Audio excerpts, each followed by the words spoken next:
और आपने किसी के सामने जाकर आंख में आंसू भरकर रोए, हमें बड़ा दुखी हूं और किसी के शरीर में ऐसे ऐसे घूम के कहीं का देवी देवता आया और तुमने उससे कहा मैं बड़ा दुखी हूं, और उसने घूम घूम कर कह दिया तेरे घर का है जिसने तेरे ऊपर कुछ कर रखा। अब तुम्हारा दिमाग घूमेगा, 15 दिन पहले मेरी जेठानी से लड़ाई हुई थी, वही मेरे लिए कुछ न कुछ करा के आई होगी और उसी ने मेरा बर्बाद कर दिया। फिर तुम्हें याद आया कि मेरे मामा ससुर ने कुछ करा होगा, तुम्हें याद आया मेरी मौसी सास ने कुछ करा होगा। एक बात अपनी जिंदगी में दिमाग में अच्छे से बिठा कर रखना, संसार में किसी की सामर्थ्यता नहीं है कि कोई तुम्हारा बुरा कर दे। बुरा केवल तुम्हारा अपना कर्म कर सकता है, इसके सिवा कोई बुरा नहीं।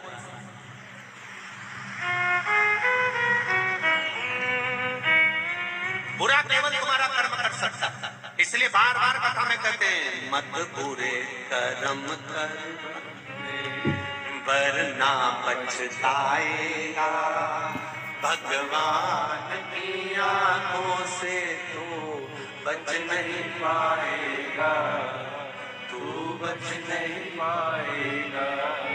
संसार में किसी की सामर्थ्यता नहीं है। कोई कहता है इसने जादू कर दिया होगा, कोई कहता है इसने टोना कर दिया होगा, कोई कहता है इसने ये कर दिया होगा। संसार में किसी की सामर्थ्यता नहीं है कि कोई तुम्हारा बुरा कर दे।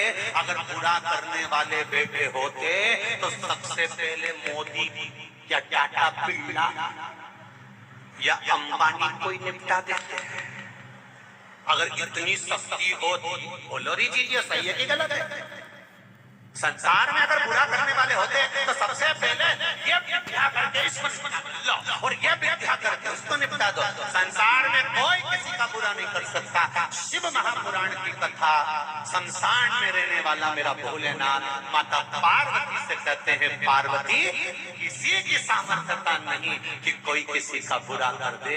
बुरा तो केवल उसका किया गया कर्म करता है, और कर्म का भोग तो परमात्मा को भी भोगना पड़ता है। सीता जी ने चिड़िया को कैद में रखा तो उनको कैद में रहना पड़ा।